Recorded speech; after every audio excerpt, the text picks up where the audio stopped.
اللہ سبحانہ تعالیٰ نے ہمیں اپنا ذکر کرنے کی تاکید کی ہے. یا ایھا الذین آمنوا اذکروا اللہ ذکرا کثیرا وسبحوہ بکرۃ واصیلا. تو ہمارے لیے لازم ہے کہ ہم اس عمل کی طرف توجہ کریں ہر حال میں، چاہے نماز میں ہو، چاہے نماز کے بعد ہو، یا دیگر اوقات میں، جو اللہ تعالیٰ کو بے حد پسند ہے، اور وہ ہے اللہ کا ذکر. اور قرآن مجید کے بیشتر مقامات پر اللہ سبحانہ وتعالیٰ نے اس کی تاکید کی ہے. ارشاد باری تعالیٰ ہے سورۃ قاف میں، پس آپ صبر کیجئے اس پر جو وہ کہتے ہیں، یعنی آپ کے مخالفین، اور سورج کے طلوع اور غروب ہونے سے قبل اپنے رب کی حمد کے ساتھ تسبیح کیجئے، اور رات کے اوقات میں اور سجدوں کے بعد بھی اس کی تسبیح کیجئے، یعنی نماز کے بعد بھی اللہ تعالیٰ کی تسبیح بیان کیجئے. یہاں پر جو خطاب ہے وہ نبی صلی اللہ علیہ وسلم سے ہے. فاصبر علی ما یقولون، یعنی آپ کے دشمن یہ مشرکین آپ کے خلاف جو باتیں کرتے ہیں، ان کی باتوں پر آپ صبر کیجئے. جو آپ کو جھٹلا رہے ہیں، جو آپ کو دھمکیاں دے رہے ہیں، جو آپ کے خلاف سازشیں کر رہے ہیں، اس کا جواب آپ صبر کے ساتھ دیجئے. اور اس کے برعکس آپ اپنا تعلق اللہ تعالیٰ سے زیادہ مضبوط کر لیجئے. یعنی کتنی خوبصورت تعلیم ہے ہمارے دین کی کہ جب لوگ مخالفت کریں تو بجائے اس کے کہ ان سے الجھنا شروع کر دیں اور ان کی باتوں کا جواب دینے لگیں اور خود کو ڈیفینڈ کرنا شروع کر دیں، کرنے کا کام کیا ہے کہ ہم اللہ کی طرف توجہ کریں، رغبت کریں، دعا کریں، اللہ کی تسبیح بیان کریں، اس کی حمد بیان کریں. اسی لیے آگے فرمایا وَسَبِّحْ بِحَمْدِ رَبِّكَ، اور اپنے رب کی حمد کے ساتھ اس کی تسبیح بیان کریں. یعنی اللہ سبحانہ وتعالیٰ کو ان باتوں سے پاک قرار دیں جو باتیں یہ مشرکین اللہ سبحانہ وتعالیٰ سے منسوب کرتے ہیں، اور اس کے ساتھ ساتھ اللہ سبحانہ وتعالیٰ کی شان بلند کریں، اس کی تعریف بیان کریں، اس کی ایسی صفات بیان کریں جو اس کے شایان شان ہیں.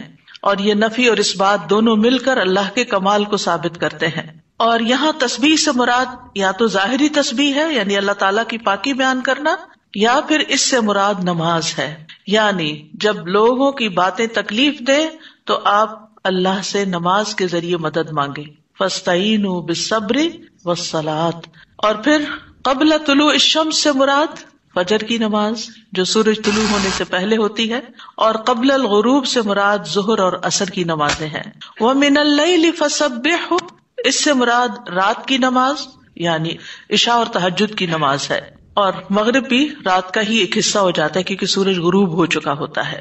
یعنی ان تمام احوال میں اللہ تعالیٰ کی تسبیح بیان کریں، اور تسبیح سے مراد یعنی سورج کے طلوع ہونے اور غروب ہونے سے پہلے جو تسبیحات ہمیں بتائی گئی ہیں وہ پڑھیں. اور اگر اس سے مراد نماز ہے تو پھر اس سے مراد نماز میں اللہ کا ذکر، اور اس کے علاوہ وادبار السجود، اور سجدوں کے بعد بھی. ایک معنی اس کا یہ ہے کہ نماز کے بعد کی تسبیحات کا اہتمام کیا جائے.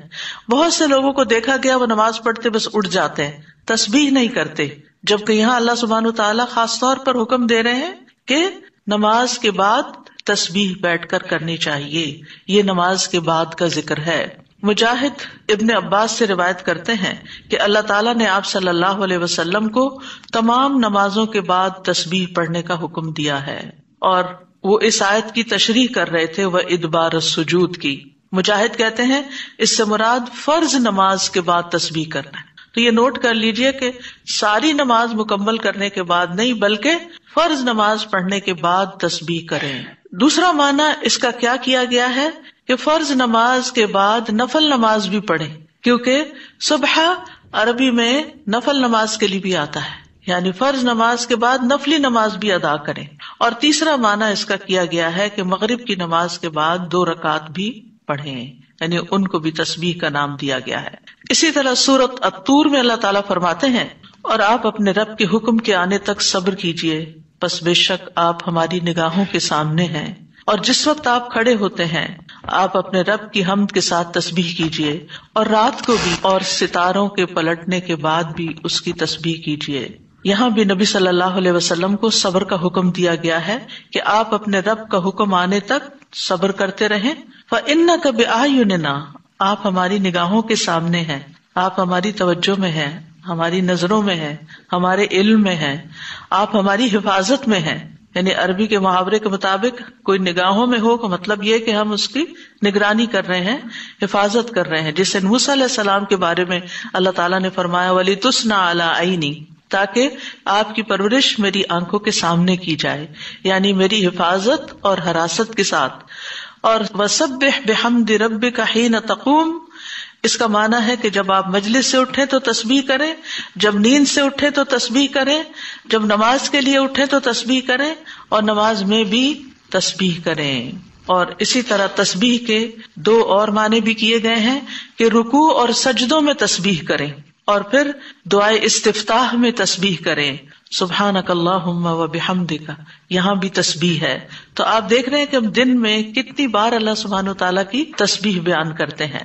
وَمِنَ اللَّيْلِ فَسَبِّحُ، رات میں بھی تسبیح کریں، اور اس سے مراد رات کی نماز، رات کی تسبیح ہے.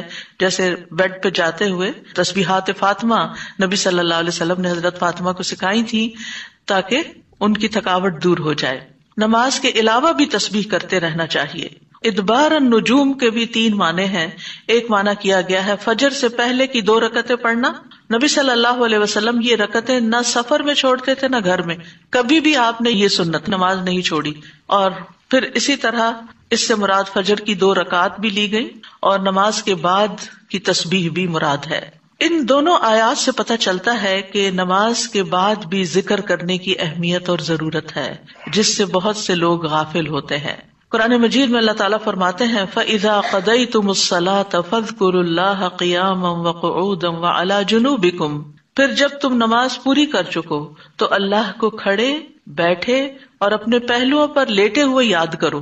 یعنی بعض اوقات ایسا ہوتا ہے کہ آپ نماز پڑھ لیتے ہیں اور پھر سمجھتے ہیں کہ ہم اللہ کے ذکر سے فارغ ہو گئے اور اب ہم دنیا کے کام میں لگ جائیں. ہاں، دنیا کے کام 2-3 طرح سے ہی ہوتے ہیں. یا کھڑے ہو کے کوئی کام ہو رہا ہوتا ہے، آپ کچن میں چلے جاتے ہیں، کوکنگ کر رہے ہیں، آپ اپنا ذکر جاری رکھیں. یا پھر آپ بیٹھ گئے ہیں اور بیٹھ کے کوئی کام کر رہے ہیں، تسبیح جاری رکھیں، ذکر جاری رکھیں. اور اسی طرح اگر آپ لیٹ گئے آرام کرنے کے لیے تو بھی ذکر جاری رکھیں. یعنی ہر حال میں اللہ تعالیٰ کا ذکر کرتے رہیں.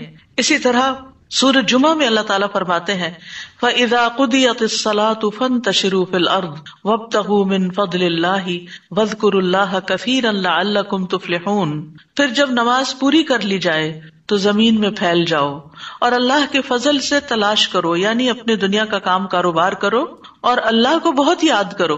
یعنی اپنے بزنس آورز میں بھی، اپنی جاب پر بھی اللہ کو نہیں بھولنا. کیوں؟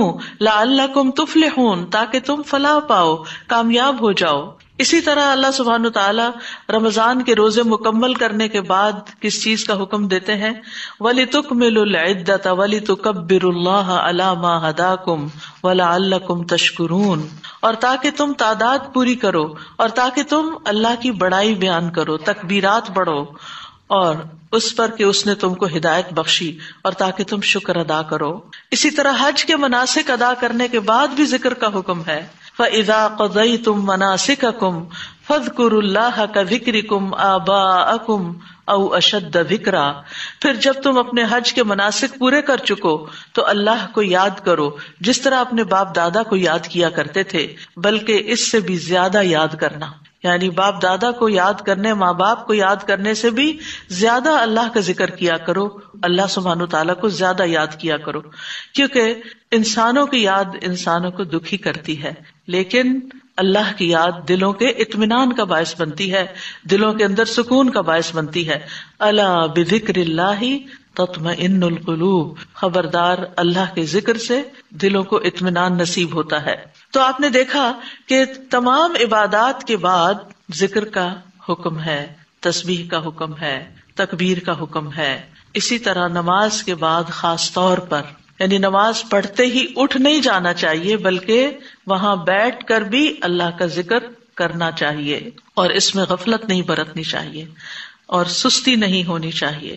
بعض لوگ سلام پھیرتے ہی سنت پڑھنے کے لیے کھڑے ہو جاتے ہیں، جیسے آج کل تراویح میں جلدی ہوتی ہے لوگوں کو، تو بس فرض نماز پڑھی، آیت الکرسی کا بھی ٹائم نہیں ملتا کہ جلدی سے سنت کا ہوتا ہے کہ اگر آیت الکرسی پڑھنے بیٹھ گئے تو سنت رہ جائے گی، امام صاحب تراویح شروع کر دیں گے. میں سوچتی ہوں کہ جب گھر سے نکل ہی آئے اللہ کی یاد کے لیے تو کم از کم مسنون مستحب طریقے سے ہی ہم ساری عبادات کریں تاکہ وہ دل کو پھر اطمینان بھی نصیب ہو. بہرحال ایک نماز کے بعد فوراً اگلی نہیں شروع کر دینی چاہیے، اس کے بیچ کے وقفے میں اللہ کا ذکر کرنا چاہیے. نبی صلی اللہ علیہ وسلم فجر کی نماز کے بعد طلوع آفتاب تک نماز کی جگہ بیٹھے رہتے تھے، اور فجر ارلی شروع کرتے تھے، اندھیرے میں شروع کرتے تھے، اور فجر پڑھنے کے بعد بیٹھے رہتے اور ذکر کرتے رہتے. سماک بن حرب کہتے ہیں میں نے جابر بن سمرہ سے عرض کیا کیا آپ رسول اللہ صلی اللہ علیہ وسلم کے پاس بیٹھے تھے؟ انہوں نے فرمایا کہ ہاں بہت زیادہ، میں بہت بیٹھتا رہا ہوں آپ کے پاس. آپ اپنی نماز کی جگہ سے کھڑے نہیں ہوتے تھے جس جگہ صبح کی نماز پڑھتے تھے جب تک کہ سورج نہ نکل آتا، پھر جب سورج نکل آتا تو آپ کھڑے ہو جاتے. اسی طرح ایک اور روایت میں آتا ہے نبی صلی اللہ علیہ وسلم جب فجر کی نماز پڑھتے تھے تو اپنی جگہ بیٹھے رہتے یہاں تک کہ سورج خوب اچھی طرح طلوع ہو جاتا، تو پھر اس وقت کیا کرتے تھے؟ اشراق کے نوافل. تو اس سے آپ اندازہ لگائیں کیا ہم میں سے کوئی یہ کہہ سکتا ہے کہ میں رسول اللہ صلی اللہ علیہ وسلم سے زیادہ مصروف انسان ہوں، میں زیادہ بزی ہوں، میرے بہت کام ہے، میرے پاس بیٹھنے کا وقت نہیں ہے؟ نہیں، یہ صرف نفس کا دھوکہ ہوتا ہے. نفس ہمیں دھوکہ دیتا ہے کہ دیکھو پہلے تم اٹھے ہو تہجد کے لیے، پھر تم نے پڑھی نماز اور پھر پڑھے اذکار، اور اب تم پھر بیٹھ کے اور انتظار کرو، تو اٹھو کچھ اور کام کرو، اچھا میرا وہ کام بھی ہے، میرا وہ کام بھی ہے. اور اس طرح ہم اپنے آپ کو تسلیاں دے کر اپنی جگہ سے اٹھ جاتے ہیں اور ذکر میں کوتاہی کر جاتے ہیں، جبکہ مستحب یہی ہے کہ اسی جگہ بیٹھ کر چاہے آپ تلاوت قرآن کریں، چاہے آپ صبح شام کے اذکار، یہی وقت ہے ان کا سورج نکلنے سے پہلے، اور حفاظت کے لیے جو پڑھتے ہیں وہ انہی اوقات میں پڑھے جاتے ہیں. لہٰذا اس وقت آپ وہ بھی پڑھ سکتے ہیں، آپ تسبیحات کر سکتے ہیں، آپ کوئی بھی اور ذکر، آپ قرآن مجید کا مطالعہ کر سکتے ہیں، تفسیر کی کوئی کتاب پڑھ سکتے ہیں، کوئی تفسیر کا لیکچر سن سکتے ہیں، اپنی تجوید درست کر سکتے ہیں، یعنی کہ کوئی سبق یاد کر سکتے ہیں. یعنی کوئی بھی چیز ذکر کی قسم کی آپ اس وقت میں تسلی کے ساتھ کر سکتے ہیں تاکہ یہ سنت پوری ہو جائے، کیونکہ اس کا اجر و ثواب بہت ہے. جو شخص اسی جگہ بیٹھا رہے اور پھر نفل پڑھ کے اشراق کے اٹھے تو اس کو حج عمرے کا ثواب ملتا ہے. نبی صلی اللہ علیہ وسلم نے صحابہ کو نماز کے بعد کے اذکار سکھائے. ابن تیمیہ رحمہ اللہ کہتے ہیں کہ نبی صلی اللہ علیہ وسلم جب لوگوں کو نماز پڑھاتے تھے تو آپ سلام پھیرنے کے بعد دعا نہیں کرتے تھے، اور نہ صحابہ ایسا کرتے تھے، نہ صبح کی نماز میں، نہ عصر کی نماز میں، نہ دیگر نمازوں میں، بلکہ آپ سے ثابت ہے کہ آپ اپنا چہرہ اصحاب کی طرف کر لیتے، یعنی پلٹ کے واپس بیٹھ جاتے، اللہ کا ذکر کرتے اور ان کو سکھاتے تھے. یعنی اذکار اور دعا میں تھوڑا سا فرق ہے. دعائیں زیادہ سے زیادہ سلام پھیرنے سے پہلے کر لیتے تھے، اور جو اذکار ہوتے تھے جیسے تسبیحات ہیں یا صبح شام کے اذکار ہیں یا باقی اذکار ہیں وہ بعد میں کر لیتے تھے، جیسے لا الہ الا اللہ وحدہ لا شریک لہ، اور اسی طرح دیگر اذکار جو ہیں. اور سلام پھیرنے کے بعد اللہ کا ذکر کرنا یعنی زیادہ مستحب ہے. اگرچہ دعا بھی کر سکتے ہیں، یعنی منع نہیں ہے. بعض علماء یہ کہتے ہیں کہ نبی صلی اللہ علیہ وسلم نے جو دبر الصلاۃ کا لفظ استعمال کیا نماز کے پیچھے، تو اس سے مراد نماز کے بعد بھی ہے. حضرت عائشہ کہتی ہیں کہ نماز کے بعد کے اذکار شیشے کو صاف کرنے کے بعد اس کو چمکانے کی طرح ہے. یعنی نماز میں آپ نے اپنی صفائی کر لی اور اب بعد کے اذکار کے جو آپ کو اور زیادہ چمکا رہے ہیں. نماز نور ہے، یہ دل کو صاف کر دیتی ہے، دل کو روشن کر دیتی ہے جیسے کہ شیشے کو صاف کیا جاتا ہے. اور نماز کے بعد ذکر کرنا ایسا ہے جیسا کہ شیشے کو چمکایا جاتا ہے. فرشتے بھی دعائیں کرتے ہیں. رسول اللہ صلی اللہ علیہ وسلم نے فرمایا جب تک تم اپنے مصلی پر جہاں تم نے نماز پڑھی تھی بیٹھے رہو اور ریاح خارج نہ کرو، گیس پاس نہ کرو، تو فرشتے تم پر برابر درود بھیجتے رہتے ہیں. یعنی اگر کوئی شخص فجر کی نماز پڑھ کے اپنے وضو کی حالت میں سورج نکلنے تک بیٹھا رہتا ہے تو آپ اپنے لیے بھی ذکر کر رہے ہیں اور فرشتے بھی آپ کے لیے دعائیں کر رہے ہیں. کیا دعا کرتے ہیں؟ اللہم اغفر لہ، اللہم ارحمہ، اے اللہ اس کی مغفرت فرما، اے اللہ اس پر رحم فرما. اور یہ اس وقت تک ہوتا رہتا ہے جب تک وہ وضو توڑ کر فرشتوں کو تکلیف نہ پہنچائے. یعنی جب گیس پاس ہوتی ہے اور اس کی اسمیل سے پھر فرشتوں کو تکلیف ہوتی ہے، تو فرشتے جو ہیں وہ پیاز کی اسمیل اور لہسن کی اور جسم سے نکلنے والے، اگر پسینہ بہت آ رہا ہے اور کپڑے نہیں آپ تبدیل کرتے، رات کے کپڑوں میں اٹھ کے نماز شروع کر دیتے ہیں اور وہ اسمیلی کپڑے ہوتے ہیں، تو اس سے فرشتے آپ سے دور رہتے ہیں. اور اسی طرح اگر یعنی خوراک میں کوئی ایسی چیز ہے کہ آپ کی گیس میں بہت اسمیل ہے، تو یہ چیز بھی فرشتوں کو تکلیف دیتی ہے اگر آپ مصلی پر بیٹھے ہیں یا آپ ذکر کی حالت میں ہیں. پھر اس وقت ذکر کرنا جو ہے اولاد اسماعیل سے غلام آزاد کرنے سے افضل عمل ہے، خاص طور پر اگر ہم لا الہ الا اللہ وحدہ لا شریک لہ والی تسبیح پڑھتے ہیں. ابو امامہ سے مروی ہے رسول اللہ صلی اللہ علیہ وسلم نے فرمایا، سورج طلوع ہونے تک میں بیٹھ کر اللہ تعالیٰ کا ذکر کروں، اس کی بڑائی، اس کی حمد و تسبیح اور تحلیل کروں، یہ مجھے اولاد اسماعیل میں سے 2 غلام آزاد کرنے سے زیادہ محبوب ہے. یعنی اس وقت کا ذکر ایسا ہے جیسے آپ نے اتنا بڑا صدقہ بھی کر دیا. اسی طرح عصر کے بعد سورج غروب ہونے تک ذکر کرنا مجھے اولاد اسماعیل میں سے 4 غلام آزاد کرنے سے زیادہ محبوب ہے. یعنی عصر پڑھ کر بھی آپ مغرب تک ذکر کر سکتے ہیں. اگر عام دنوں میں نہیں تو آپ جمعے کے دن تو کر ہی سکتے ہیں، کیونکہ اس دن دعائیں قبول ہوتی ہیں. لیکن عموماً ہم اپنی غفلت اور سستی کی وجہ سے کوئی اور کام شروع کر دیتے ہیں اور ہم ان قیمتی اوقات کی قدر نہیں کرتے، ہماری پرائرٹیز نہیں ہوتی.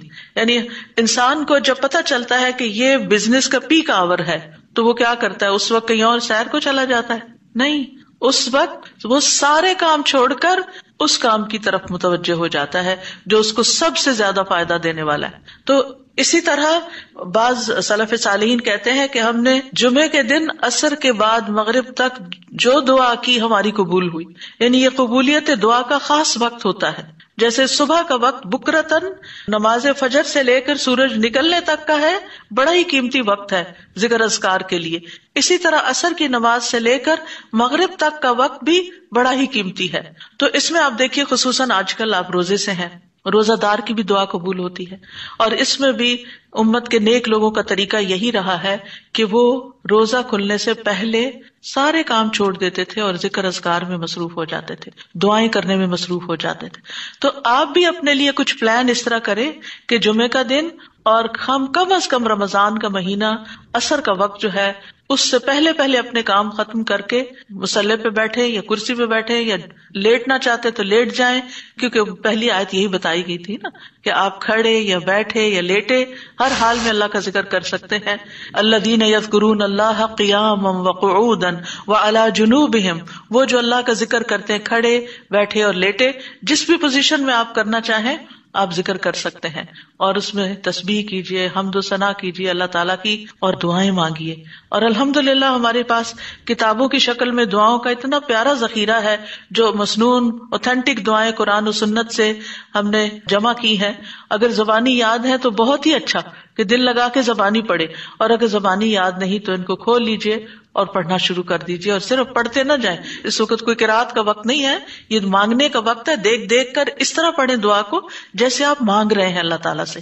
تو انشاءاللہ آپ کے دین، دنیا، آخرت کے سارے مسائل حل ہوں گے اور ایک پرامن پرسکون زندگی بسر کریں گے اگر ان اوقات کی آپ قدر کر لیں. کیونکہ جو قبولیت کے اوقات ہیں ان کو گنوانا نہیں چاہیے، ان کو ہاتھ سے جانے نہیں دینا چاہیے. آپ صبح فجر کے وقت مثلاً اگر رمضان میں ہر روز 1 سپارہ پڑھتے ہیں، آدھا سپارہ فجر کے بعد پڑھ لیں، آدھا سپارہ عصر کے بعد پڑھ لیں. تو اس طرح بیلنس بھی ہو جائے گا، آپ کا دل نہیں گھبرا. کیونکہ ہمارا نفس جو ہے نا وہ اتنا آزاد منش ہے کہ وہ کہیں ایک جگہ بیٹھنے کی قید قبول نہیں کرتا. وہ بار بار ہمیں کہتا ہے اچھا فون چیک کر لو، اچھا وہ کر لو، وہ کر لو، اور توجہ اور یکسوئی سے ہمیں ذکر اذکار نہیں کرنے دیتا. تو اس کو ٹیم کرنے میں، اس کو ڈسپلن کرنے میں وقت لگے گا. لیکن ونس ایک دفعہ آپ عادی ہو گئے، آپ نے اس گھوڑے کو قابو کر لیا، آپ نے اس کو بٹھا لیا. جیسے بچے کو بٹھانے میں مشکل ہوتی لیکن جب بیٹھ جاتے پھر بیٹھ جاتے ہیں. تو پھر انشاءاللہ آپ دیکھیں گے کہ آپ کے لیے یہ گھڑیاں بڑی پر لذت ہو جائیں گی. آپ ان گھڑیوں کو انجوائے کریں گے. آپ کا اور زیادہ دل چاہے گا کہ کاش یہ اور لمبی ہو جائے. اچھا روزہ کھل گیا، ابھی تو میرا یہ بھی اور یہ بھی ٹارگٹ پورا نہیں ہوا. پھر اسی طرح یہ ہے کہ رسول اللہ صلی اللہ علیہ وسلم نے فرمایا، جو شخص فجر کی نماز جماعت کے ساتھ پڑھنے کے بعد بیٹھ کر اللہ کا ذکر کرتا رہے یہاں تک کہ سورج نکل آئے، پھر 2 رکعتیں پڑھے، اس کے لیے 1 حج اور عمرے کا ثواب ہے. انس فرماتے ہیں پھر رسول اللہ صلی اللہ علیہ وسلم نے 3 بار فرمایا پورا پورا پورا، یعنی پورا ثواب حج عمرے کا، پورا ثواب حج عمرے کا، پورا ثواب. یعنی آپ سوچئے کہ حج عمرہ کرنا کوئی آسان کام ہے؟ مشکل کام ہے جس میں مال بھی انوالو ہے، آپ کے ایفرٹ بھی، آپ کا گھر چھوڑنا بھی، سب کچھ. لیکن اگر آپ کو ایک مصلی پہ بیٹھ کے اتنا بڑا اجر و ثواب ملتا ہے تو اور کیا چاہیے. صرف بات ہے اپنے نفس کو منانے کی، اپنے دل کو اور اپنے آپ کو ڈسپلن کرنے کی. اور ایک دفعہ آپ نے شروع کر لیا اور اگر نہیں ہو پا رہا تو اللہ سے دعا کریں کہ اللہ تعالیٰ توفیق دے دے، اللہ تعالیٰ آسان کر دے، تو انشاءاللہ آپ کے لیے آسانی بھی ہو جائے گی. پھر اسی طرح نبی صلی اللہ علیہ وسلم نے فرمایا، اللہ تعالیٰ فرماتا ہے کہ میں اپنے بندے کے ساتھ ہوتا ہوں جب وہ مجھے یاد کرتا ہے اور میری یاد میں اپنے ہونٹ ہلاتا ہے. اور ایسے لوگ جو ذکر میں آگے ہوتے ہیں وہ درجات میں بھی بہت آگے ہیں، سبقت لے جانے والے ہیں، فالسابقون السابقون ہیں. رسول اللہ صلی اللہ علیہ وسلم نے فرمایا مفردون سبقت لے گئے. صحابہ نے پوچھا یا رسول اللہ مفردون کون ہوتے ہیں؟ آپ صلی اللہ علیہ وسلم نے فرمایا جو اللہ کے ذکر میں مشغول رہتے ہیں، یعنی ہر وقت ان کا دھیان اپنے رب کی طرف ہوتا ہے، کیونکہ ذکر میں دل میں بھی یاد ذکر کہلاتا ہے، زبان سے کچھ بولنا بھی ذکر ہے، اور اس کے علاوہ قرآن کی تلاوت، نماز، یہ ساری ذکر کی قسمیں ہیں. یعنی کچھ فارمل ہے، کچھ انفارمل ہے، کچھ خبر ہے یعنی جیسے تسبیحات وغیرہ ہوتی، کچھ میں دعا ہوتی ہے، طلب ہوتی ہے، اللہ تعالیٰ سے اپنی حاجت مانگتے ہیں. یہ ساری چیزیں ذکر میں شمار ہوتی ہیں. اب آ جاتے ہیں ہم نماز کے بعد کے اذکار کے متعلق، اور یہ اذکار بھی آپ کو اس کتاب میں ملیں گے. نماز کے اذکار یعنی نماز کے اندر کے ذکر بھی اور نماز کے بعد کے بھی. نماز کا سلام پھیرتے ہی نماز ختم ہو جاتی ہے. اس کے بعد سب سے پہلے کہنا چاہیے اللہ اکبر ایک بار، اور تھوڑا سا بلند آواز سے، جس سے پتہ چلے کہ نماز پڑھ لی ہے. اللہ اکبر. ابن عباس کہتے ہیں میں نبی صلی اللہ علیہ وسلم کی نماز کے مکمل ہونے کو تکبیر کی وجہ سے سمجھ جاتا تھا. یعنی مثلا کوئی نفل پڑھ رہا ہے تو آپ کو نہیں پتہ چلتا کہ پڑھ چکا یا نہیں، لیکن اگر اس نے بلند آواز سے کہہ دیا اللہ اکبر تو پتہ چل گیا کہ ہاں اس کی نماز مکمل ہو گئی ہے. کیوں اللہ اکبر کہیں؟ کہ اللہ ہر چیز سے بڑا. آپ دیکھیں ہم نے نماز کا آغاز کس سے کیا تھا؟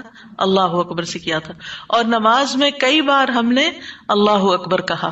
اور اب نماز کے اختتام پر بھی اللہ اکبر، رمضان کے اختتام پر بھی اللہ اکبر، یعنی اللہ کی تکبیر بیان کرنا. اللہ سبحانہ وتعالیٰ قرآن مجید میں فرماتے ہیں اتل ما اوحی الیک من الکتاب واقم الصلاۃ ان الصلاۃ تنہی عن الفحشاء والمنکر ولذکر اللہ اکبر واللہ یعلم ما تصنعون. کتاب میں سے جو آپ کی طرف وحی کیا گیا ہے اس کی تلاوت کیجیے اور نماز قائم کیجیے، بے شک نماز بے حیائی اور برائی سے روکتی ہے، اور یقیناً اللہ کا ذکر تو سب سے بڑی چیز ہے، اور اللہ کو معلوم ہے جو کچھ تم کرتے ہو.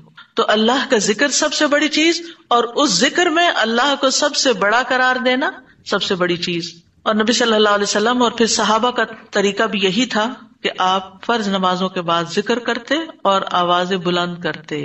یعنی نماز کے بعد کا ذکر جو ہے اس میں آواز اونچی ہوتی ہے. ابن عباس اس بات سے معلوم کر لیتے کہ لوگوں نے سلام پھیر لیا ہے کیونکہ وہ ان کے ذکر کی آواز سنتے تھے. یعنی مطلب یہ ہے کہ نماز کے بعد اللہ اکبر بھی اونچی آواز میں، استغفر اللہ استغفر اللہ استغفر اللہ یہ بھی ذرا اونچی آواز میں. یعنی ایک ہوتا ہے سری ذکر یعنی دل ہی دل میں پکارنا، اور ایک ہوتا ہے جاہری جس میں یہ ذکر جو نماز کے بعد ہوتا ہے اس کو تھوڑا اونچی آواز میں کرنا چاہیے. اور جس طرح وتر ختم ہونے کے بعد سبحان الملک القدوس سبحان الملک القدوس سبحان الملک القدوس ذرا اونچی آواز میں کہنا چاہیے. تو نبی صلی اللہ علیہ وسلم اس ذکر کو ہمیشہ اونچی آواز میں کرتے تھے.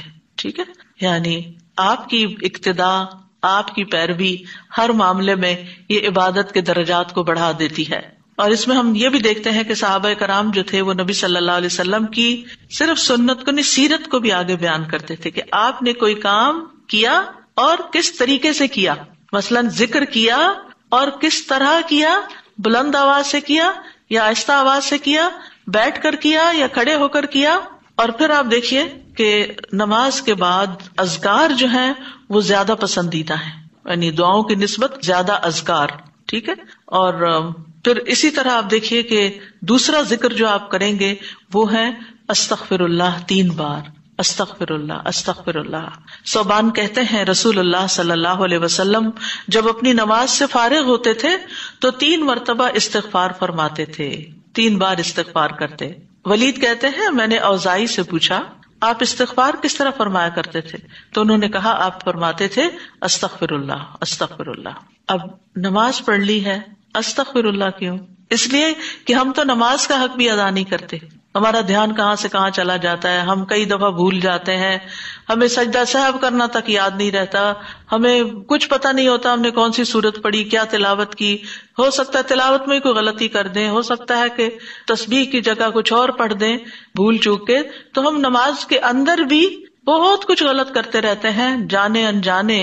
اور خاص طور پر جن لوگوں نے اپنی نماز کے پروننسیشن کی اصلاح نہیں کی وہ تو کچھ سے کچھ پڑھتے رہتے ہیں بعض اوقات. یعنی پروننسیشن صحیح نہ ہونا جو ہے وہ الفاظ کے مطلب کو ہی بدل دیتا ہے. اس لیے پہلی پرائرٹی میں کوئی ایسا ٹیچر ڈھونڈیے کہ جو آپ کی نماز سن کے اس کا پروننسیشن آپ کو ٹھیک کر دے. بہرحال نماز کے بعد استغفر اللہ استغفر اللہ. اور ایک اور چیز، نماز پڑھنے کے بعد انسان کو ایک فیلنگ ہوتی ہے کہ میں نے کچھ کیا ہے، لیکن جب انسان استغفر اللہ کہتا ہے تو اس میں عاجزی کا اظہار ہوتا ہے کہ اللہ تیرا حق ادا نہیں کیا، مجھے ابھی بھی گناہوں کی بخشش کی ضرورت ہے. اور آپ دیکھیے کہ یہ الفاظ نبی صلی اللہ علیہ وسلم ادا کرتے تھے جن کے اگلے پچھلے سارے گناہ معاف کر دیے گئے تھے. تو جو شخص نماز کے بعد استغفار پڑھتا ہے وہ اپنی نمازوں پر کبھی فخر غرور تکبر نہیں کر سکتا کہ میں بڑا نمازی ہوں، میں بڑا پرہیزگار ہوں، میں بڑا عبادت گزار ہوں. نہیں، وہ یہ دیکھے گا کہ میں نے حق ادا نہیں کیا، میرے سے جو کمی کوتاہی ہوئی ہے اللہ تعالیٰ اس کو معاف کر دے. جو چیز مکمل طور پر ادا کرنی چاہیے تھی اس کو اس طرح نہیں ادا کیا، کچھ نہ کچھ کوتاہی واقع ہو گئی، تو اس بخشش کے طلب کرنے سے اللہ تعالیٰ کوتاہی سے درگزر فرما دے گا انشاءاللہ. اور ویسے بھی استغفار کرنے سے نقص یا کمی کوتاہی جو ہے اس کا ازالہ ہوتا ہے ہماری عام روزمرہ زندگی میں بھی. تیسرا ذکر، اب آپ دیکھ رہے ہیں یہ ذکر ہے، اللہ اکبر بھی ذکر ہے، استغفر اللہ بھی ذکر ہے، اور تیسرا یہ بھی ذکر ہے اللہم انت السلام ومنک السلام تبارکت ذی الجلال والاکرام.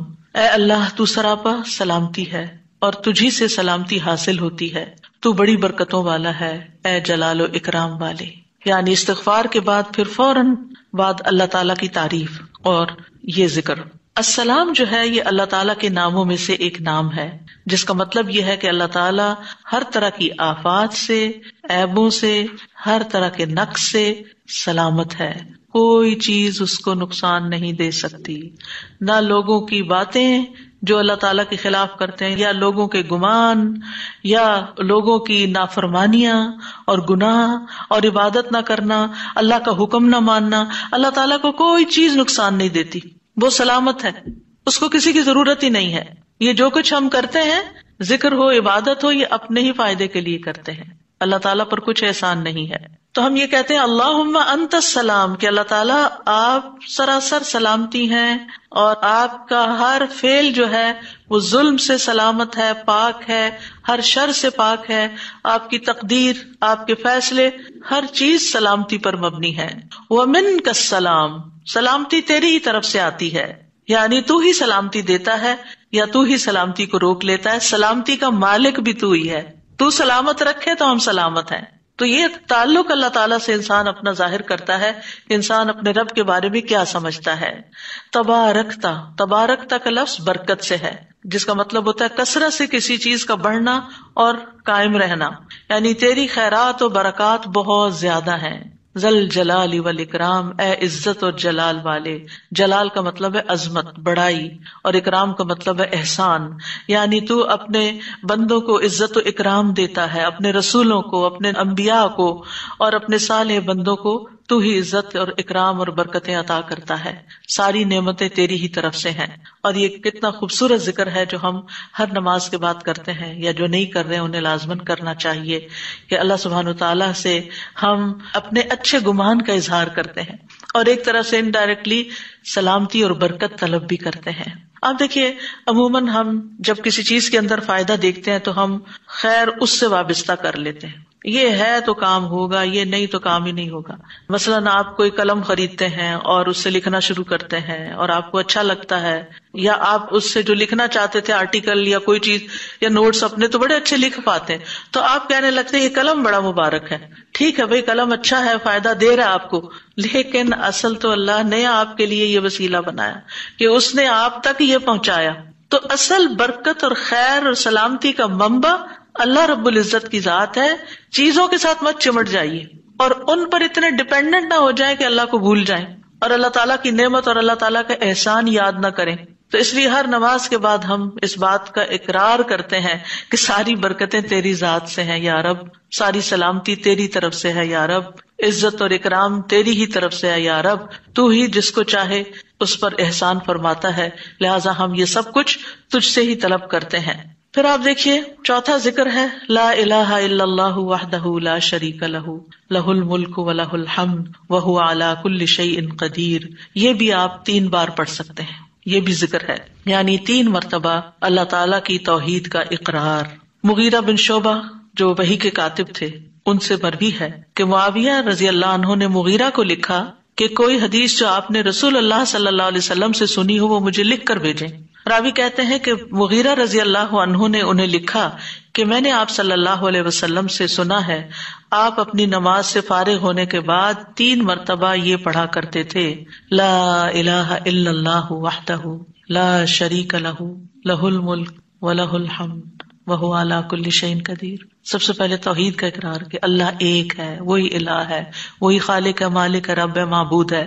پھر اس بات کا انکار کہ کوئی اس کا شریک ہو، لا شریک لہ.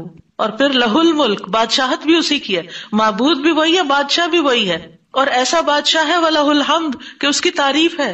دنیا کے بادشاہوں کا حشر ہوتا دیکھا ہے آپ نے، ان کے ساتھ کیا کیا جاتا ہے، لیکن اللہ سبحانہ وتعالیٰ کی بادشاہت پر کوئی آنچ نہیں آتی، کوئی اس کو ہلا نہیں سکتا، کوئی اس کو نقصان نہیں دے سکتا، کوئی اس پر باتیں نہیں بنا سکتا، کوئی اس کا نقص نہیں نکال سکتا کہ اللہ تعالیٰ نے آسمان میں یہ کیا چیز بنا دی، اب زمین میں کیا بنا دی. نہیں، وَلَهُ الْحَمْدُ، اسی کی ہے تعریف. یعنی ایسا بادشاہ کہ جو قابل تعریف ہے، اور ایسا بادشاہ کہ وَهُوَ عَلَى كُلِّ شَيْءٍ قَدِيرٌ. دنیا کے بادشاہ انتہائی بے بس لاچار ہوتے ہیں، ان کے ہاتھ میں کچھ نہیں ہوتا، وہ انسانوں کے محتاج ہوتے ہیں، انسانوں کی خدمت کے، انسانوں کی مدد کے، انسانوں کے مال کے محتاج ہوتے ہیں. یہ بادشاہت کیا بادشاہت ہے جس کی ساری ڈیپینڈنسی لوگوں کے اوپر ہے. تو اصل بادشاہت تو اللہ کی ہے کہ جو ہر چیز پر پوری قدرت رکھتا ہے. تو آپ اس احساس کے ساتھ اگر اللہ تعالیٰ کا یہ ذکر کرتے ہیں تو آپ کا دل ایک سکون سے بھر جائے گا، ایک خوشی سے بھر جائے گا کہ میں ایسی ہستی کو جانتی ہوں، ایسی ذات کو جانتی ہوں کہ جو اتنی خوبیوں کی مالک ہے. کیونکہ یہ انسان کی فطرت میں ہے، انسان کی نفسیات میں ہے کہ وہ کسی چیز کی تعریف کر کے خوش ہوتا ہے، اور عام طور پر ہم صرف سامنے نظر آنے والی چیزوں کی تعریف کر کر کے خوش ہوتے رہتے ہیں، اور تھوڑے دن کے بعد وہ بھی خراب ہو جاتی ہیں، وہ تعریف بھی ساتھ ہی چلی جاتی ہے. انسان ہے تو مر جاتے ہیں، ان کے اعمال ہے تو ختم ہو جاتے ہیں، اور کبھی وہ اچھے ہوتے ہیں اور پلٹ بھی جاتے ہیں. وہ کہاں گئی تعریفیں؟ جوان ہے تو بڑھاپے میں ساری تعریفیں چلی گئی، مالدار تھے تو غریب ہوئے تو ساری تعریفیں چلی گئیں. اسی طرح علم ہے اور جنون لاحق ہو گیا تو ساری تعریفیں چلی گئیں، سب کچھ الٹ گیا. اور دنیا کے یہ سارے نظارے آپ نے دیکھے ہوں گے کہ جب ہر نعمت لوگوں پر الٹ جاتی. اسی لیے ہم دعا کرتے ہیں نا کہ اللہم انی اعوذ بک من زوال نعمتک، کہ اللہ نعمتوں کے زوال سے بچانا. یہ انتہائی تکلیف دہ چیز ہے، لیکن یہ ایک دنیا کا قانون ہے، یہ سب کچھ ہوتا ہے اور ہماری آنکھیں دیکھتی ہیں. لیکن اللہ سبحانہ وتعالی ان سب چیزوں سے پاک ہے، اس کو کوئی زوال نہیں اور اس کا کوئی کچھ بگاڑ نہیں سکتا، اور وہ ہر چیز پر پوری طرح قادر ہے، جو چاہے کر سکتا ہے، اور تعریف اسی کے لیے ہے. 5واں ذکر لا الہ الا اللہ وحدہ لا شریک لہ لہ الملک ولہ الحمد وہو علی کل شیء قدیر. اللہم لا مانع لما اعطیت ولا معطی لما منعت ولا ينفع ذا الجد منک الجد.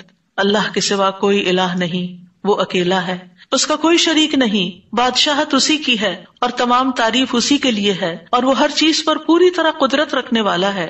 اے اللہ، جو کچھ تو نے دیا ہے اسے کوئی روکنے والا نہیں، اور جو کچھ تو نے روک دیا اسے کوئی دینے والا نہیں، اور کسی مالدار کو تیری بارگاہ میں اس کا مال نفع نہیں پہنچا سکتا. ابتدا میں تو وہی اللہ کی توحید بیان ہوئی، اس کی بادشاہت اور اس کی حمد کا ذکر ہے اور اس کی قدرت کا ذکر ہے، اور اس کے بعد کہ جو اللہ نے دیا، جو وہ دینا چاہتا ہے اسے کوئی روک نہیں سکتا.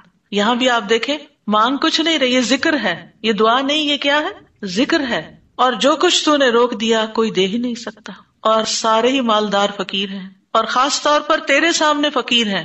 یا ایھا الناس انتم الفقراء الی اللہ واللہ هو الغنی الحمید. اے لوگو تم سب اللہ کے فقیر ہو، اللہ کے محتاج ہو، اور اللہ ہی غنی، مالدار اور وہی قابل تعریف ہے. واللہ هو الغنی الحمید. ٹھیک ہے. نبی صلی اللہ علیہ وسلم جب سلام پھیرتے تھے تو یہ دعا پڑھا کرتے تھے یا یہ ذکر کیا کرتے تھے.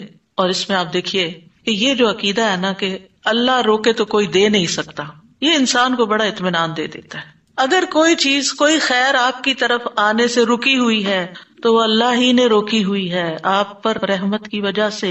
بدگمان نہ ہو اس سے، کسی وجہ سے رکی ہوئی ہے. آپ کسی کی کوئی اچھی چیز دیکھتے ہیں، کسی کا مینشن دیکھتے ہیں تو سوچتے ہیں کتنا خوش قسمت ہے، کتنے بڑے گھر میں رہتا ہے. کسی کے پاس فراری دیکھتے ہیں تو آپ کہتے ہیں واہ کتنا خوش قسمت ہے. لیکن آپ کو نہیں پتا کہ یہی چیزیں اس کے لیے کتنی بڑی آزمائش بنی ہوئی ہیں، آپ نہیں جانتے. اور اگر اللہ نے آپ کو نہیں دی تو آپ کو بہت سے شر سے محفوظ رکھا ہوا ہے. تو اللہ کا روکنا بھی خیر کا باعث ہوتا ہے. یہ سبق پکا کر لیں کہ جب اللہ تعالیٰ کوئی چیز نہیں دیتا یا دیر سے دیتا ہے یا روک لیتا ہے اور کوئی چارہ نہیں ہوتا، آپ کہتے ہیں میری کوئی دعا قبول نہیں ہو رہی، میرا کوئی طریقہ کام نہیں آ رہا، تو اس میں بھی کوئی خیر ہوتی ہے. کیونکہ جو اللہ نے مقدر میں لکھا ہے وہ پہنچ کے رہے گا. کوئی روک نہیں سکتا جو تو دے، اور کوئی دے نہیں سکتا جو تو روک لے. اور جسے اللہ نے آپ کے مقدر میں لکھا ہے وہ آپ تک آئے گا ہی آئے گا. سورۃ فاطر میں اللہ تعالیٰ فرماتے ہیں ما یفتح اللہ للناس من رحمت فلا ممسک لها وما یمسک فلا مرسل له من بعدہ وہو العزیز الحکیم. جو کچھ اللہ لوگوں کے لیے رحمت میں سے کھول دے اسے کوئی بند کرنے والا نہیں، اور جو وہ بند کر دے اس کے بعد اسے کوئی کھولنے والا نہیں. حدیث میں آتا ہے ما اصابک لم یکن لیخطئک وَأَنَّمَا أَخْطَأَكَ لَمْ يَكُنْ لِيُصِيبَكَ. جو کچھ تمہیں پہنچا وہ تم سے خطا ہونے والا نہیں تھا، اور جو نہیں ملا وہ ہرگز ملنے والا نہیں تھا. قرآن مجید میں سورۃ الرعد میں اللہ تعالیٰ فرماتے ہیں وَإِذَا أَرَادَ اللَّهُ بِقَوْمٍ سُوءًا فَلَا مَرَدَّ لَهُ. جب اللہ کسی قوم کے ساتھ برائی کا ارادہ کر لیتا ہے تو اس کو کوئی پھیرنے والا نہیں، کوئی سپر پاور اس ملک کی مدد نہیں کر سکتی اگر اللہ نے اس کے لیے جنگ کا فتنہ یا کسی اور طرح کی کوئی آزمائش لکھی ہے. یہ اللہ کے فیصلے ہوتے ہیں. یا اللہ نے کسی قوم کو تباہ کرنے کا فیصلہ کر لیا ہو تو کوئی اس کو روک نہیں سکتا. لہٰذا ہمیں اللہ پر ہی بھروسہ کرنا چاہیے، اور ہر حال میں ایسی پریشان کن باتوں پر اللہ تعالیٰ ہی کی طرف رجوع کر لینا چاہیے. یاد رکھیے اگر کوئی چیز نہیں ملی تو اللہ تعالیٰ کو الزام مت دیں، اللہ تعالیٰ سے ناراض نہیں ہو، اللہ تعالیٰ سے بدظن نہیں ہو. یہ روکنا اس کی رحمت ہے. انسان اگر ان دو جملوں پر ایمان لے آئے تو پھر اس کا مکمل بھروسہ اللہ کی ذات پر ہو جائے گا.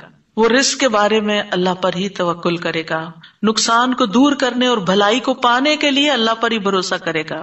وہ اللہ کو اپنے لیے کافی سمجھے گا. یعنی جہاں کہیں دل چھوٹا ہوا، جہاں کہیں کوئی پریشانی آئی، کہتے حسبی اللہ و نعم الوکیل. اللہ کار ساز یعنی کام بنانے والا اللہ ہی میرے لیے کافی ہے، وہ میرا کام بنائے گا، وہ میری مشکل آسان کرے گا. تو یہ توحید ربوبیت اور الوہیت پر مشتمل جملے ہیں. ابن تیمیہ کہتے ہیں یہ حدیث دو عظیم اصولوں پر مشتمل ہے. نمبر 1 توحید ربوبیت، اور وہ ہے جسے اللہ دینا چاہے اسے کوئی روک نہیں سکتا، اور جسے وہ روک دے اسے کوئی نہیں دے سکتا. بس بندہ اللہ ہی پر توکل کرتا ہے اور اسی سے مانگتا رہتا ہے، کیونکہ دینا جو اس نے ہے. تو پھر کسی اور سے کیوں مانگے گا، کسی اور سے توقع لگا کے کیوں بیٹھ جائے گا، کسی اور کے در پہ کیوں جائے گا. اس کو پتا ہے صرف اللہ ہی نے کرنا ہے جو کرنا ہے. اس سے عقیدہ توحید پکا ہوتا چلا جاتا ہے کہ صرف اللہ ہی نے کرنا ہے. اور توحید الوہیت ولا ينفع ذا الجد منک الجد. عام طور پر انسان یہ سمجھتا ہے میرے پاس مال ہے مجھے کوئی مشکل نہیں. یعنی جب کوئی کام سامنے آتا ہے نا تو فوراً دیکھتا ہے کتنا ہے بینک میں، کتنا کیش رکھا ہے، کیا ہے میرے پاس، کتنی پراپرٹی ہے. یعنی فوراً انسان کا دماغ گھوم کے اس طرف چلا جاتا ہے نا بہت ہے، انف ہے، کام ہو جائے گا. اللہ چاہے گا تو ہوگا. صرف آپ کے مال سے کچھ نہیں ہوتا. آپ سارا لگا دیں بزنس میں پورا لاس ہو سکتا ہے. پھر بتائیے آپ کے مال نے آپ کو کیا فائدہ دیا؟ کچھ نہیں ہو سکتا جب تک اللہ نہ چاہے. مال بھی جب فائدہ دیتا ہے جب اللہ چاہتا ہے، اولاد بھی جب فائدے کی ہوتی ہے جب اللہ چاہتا ہے. کسی انسان سے فائدہ صرف اس وقت پہنچتا ہے جب اللہ چاہتا ہے. آپ نے دیکھا ہوگا کتنے ہی اچھے سے اچھے لوگ ہوتے ہیں ہر وقت کام آنے والے. ایک وقت ایسا آتا ہے وہ ایسے بےچارے مجبور ہوتے ہیں کہ ان کو نہ کرنی پڑتی ہے کہ بھائی سوری یہ نہیں کر سکتے، کیونکہ سب کچھ ان کے اختیار میں نہیں ہے، سب کچھ ان کے بس میں نہیں ہے. اسی طرح انسان کے پاس بعض اوقات کوئی عہدہ ہوتا ہے، انفلوئنس ہوتا ہے، وہ سمجھتا ہے یہ عہدہ ہے میرے پاس، میں سب کچھ کر سکتا. نہیں کر سکتے. آپ نے دیکھا ہوگا دنیا کے بڑے بڑے ملکوں کے جو حکمران ہوتے ہیں کتنے بے بس ہوتے ہیں، کچھ بھی نہیں ہوتا ان کے ہاتھ میں، اپنی تقدیر نہیں بنا سکتے، اپنا فائدہ نہیں کر سکتے. اور پھر آپ دیکھیے کہ اللہ سبحانہ وتعالیٰ دنیا اسے بھی دیتا ہے جس سے وہ محبت کرتا ہے، اور اسے بھی دیتا ہے جس سے وہ محبت نہیں کرتا. لیکن یاد رکھیے ایمان اس کو دیتا ہے، دین کی سمجھ اس کو دیتا ہے جس سے وہ محبت کرتا ہے. وَمَن يُرِدِ اللَّهُ بِهِ خَيْرًا يُفَقِّهْهُ فِي الدِّينِ.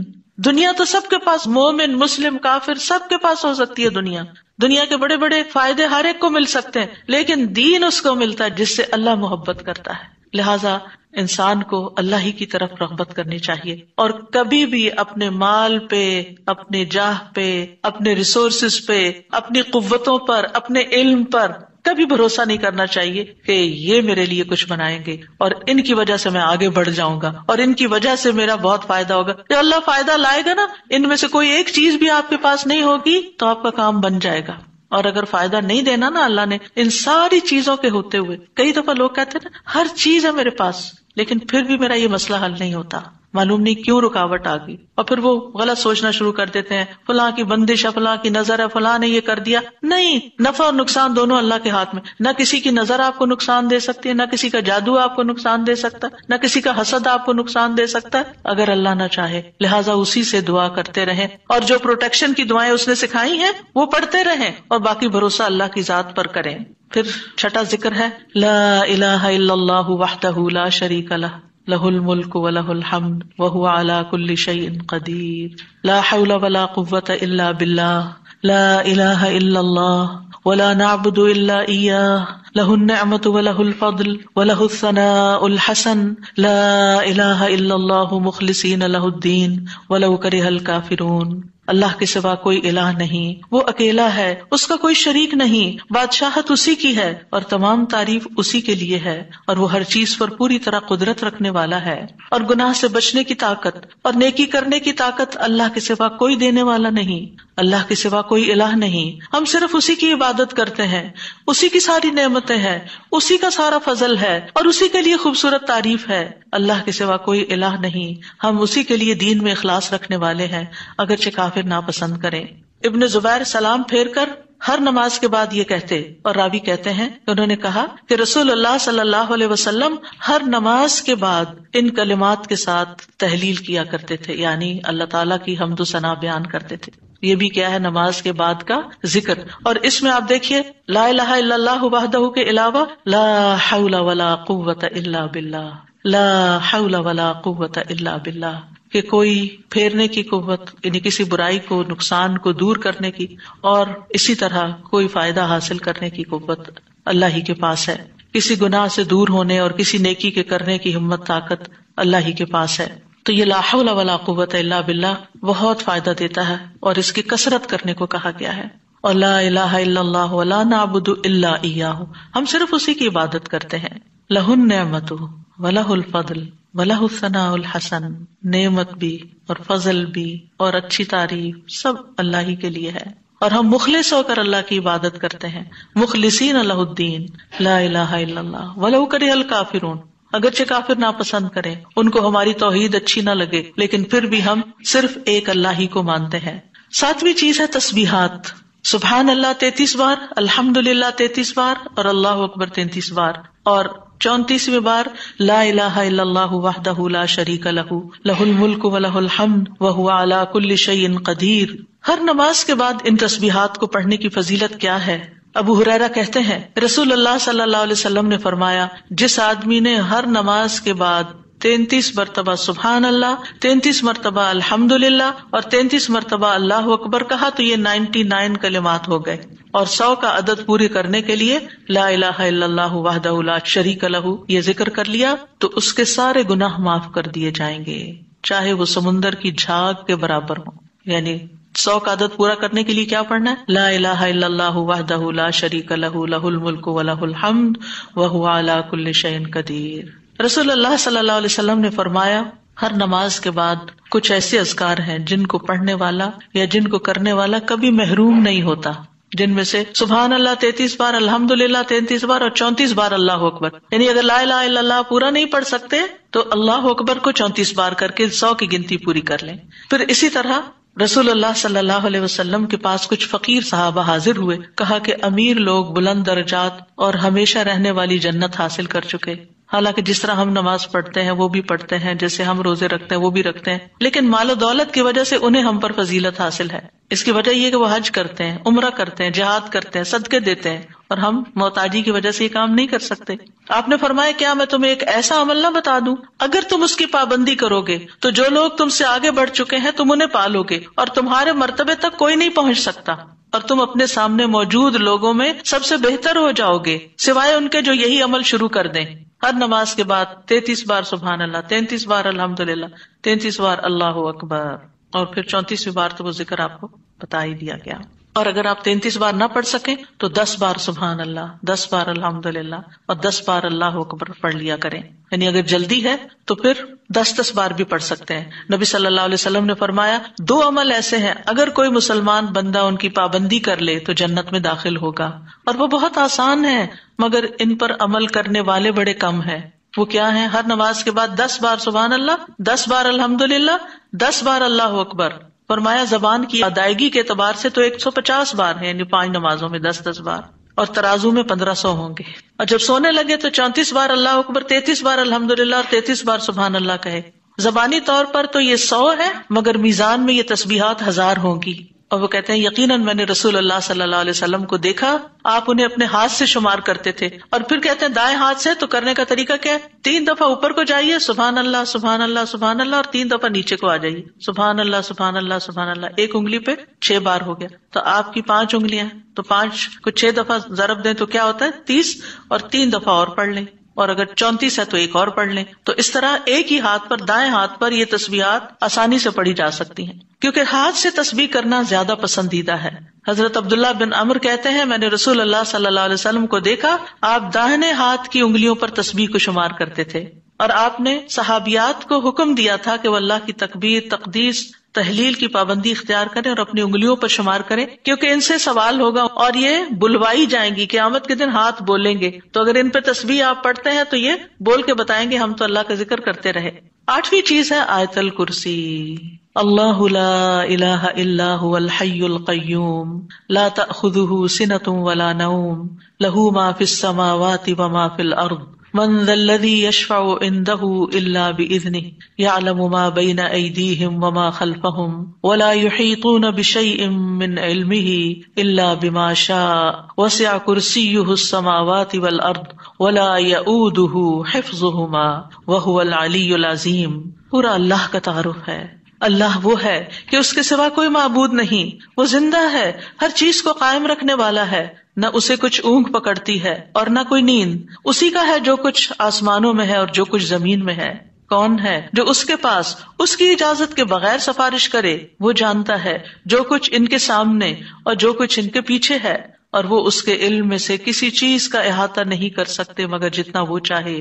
اس کی کرسی آسمانوں اور زمین کو سمائے ہوئے ہے، اور اسے ان دونوں کی حفاظت یعنی آسمان اور زمین کی حفاظت تھکاتی نہیں، اور وہی سب سے بلند، سب سے بڑا ہے. ہر نماز کے بعد آیت الکرسی پڑھنے کی فضیلت یہ ہے کہ جو شخص نماز کے بعد اس کو پڑھ لیتا ہے اور اس نماز کے بعد اس کی ڈیتھ ہو جاتی ہے تو فرمایا اس کو موت کے علاوہ کوئی چیز جنت میں جانے سے نہیں روک سکتی. مر گیا تو سیدھا جنت میں. یہ قرآن مجید کی سب سے افضل آیت ہے. ابو ذر غفاری کہتے ہیں میں مسجد حرام میں داخل ہوا اور رسول اللہ صلی اللہ علیہ وسلم کو اکیلے دیکھ کر آپ کے پاس آ کے بیٹھ گیا. میں نے کہا یا رسول اللہ صلی اللہ علیہ وسلم کون سی آیت افضل ہے جو آپ پہ نازل ہوئی؟ آپ نے فرمایا آیت الکرسی. کرسی کے مقابلے میں 7 آسمان اس طرح ہے جیسے بیابان زمین میں کوئی چھلا گرا پڑا ہو، اور پھر کرسی کے مقابلے میں عرش کا حجم اتنا ہے جیسے اس چھلے کے مقابلے میں بیابان کا وجود. اور یہ قرآن مجید کی سب سے عظیم آیت بھی ہے. ابی ابن کعب سے روایت ہے ایک مرتبہ نبی صلی اللہ علیہ وسلم نے ان سے پوچھا اللہ کی کتاب میں سب سے عظیم آیت کون سی ہے؟ انہوں نے کہا اللہ اور اس کا رسول ہی زیادہ جانتے ہیں. آپ نے یہ سوال کئی مرتبہ دہرایا تو ابی ابن کعب نے کہا آیت الکرسی. یہ سن کر آپ نے فرمایا ابو المنذر تمہیں تمہارا علم مبارک ہو، اس ذات کی قسم جس کے ہاتھ میں میری جان ہے عرش کے پائے کے پاس یہ اللہ بادشاہ کی پاکیزگی بیان کرتی ہوگی، اس کی ایک زبان اور دو ہونٹ ہوں گے، یعنی جو لوگ اس پڑھیں گے وہ ان کے حق میں ایک طرح سے گواہ ہوگی۔ 9ویں چیز جو نماز کے بعد پڑھنی چاہیے وہ ہے معوذات، سورۃ الاخلاص، سورۃ الفلق، سورۃ الناس۔ پہلی سورت میں اللہ تعالیٰ کی توحید بیان ہوئی ہے، دوسری سورت میں انسان کو پناہ مانگنے کے لیے کہا گیا ہے، کہہ دیجئے میں مخلوق کے رب کے پناہ پکڑتا ہوں، اس چیز کے شر سے جو اس نے پیدا کی، اور اندھیری رات کے شر سے جب وہ چھا جائے، اور گرہوں میں پھونکنے والیوں کے شر سے، اور حسد کرنے والے کے شر سے جب وہ حسد کرے۔ انہی چیزوں کا خوف رہتا ہے نا، کوئی جادو کر دے گا، کوئی حسد کر لے گا۔ ہر نماز کے بعد پڑھیں گے، کس وقت وہ کرے گا؟ اس کو تو آپ موقع ہی نہیں دے رہے کہ وہ جادو کرے یا آپ سے حسد کرے۔ ہر 2 نمازوں کے بیچ میں جو کوئی ایسا فتنہ فساد آیا اس کا ازالہ ہوتا چلا جائے گا۔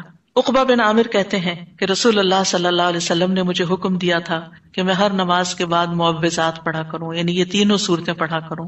10ویں چیز ہے رب اعنی علی ذکرک و شکرک و حسن عبادتک، اللہ کے ذکر، اس کے شکر اور اچھی عبادت پر اللہ کی مدد مانگنا۔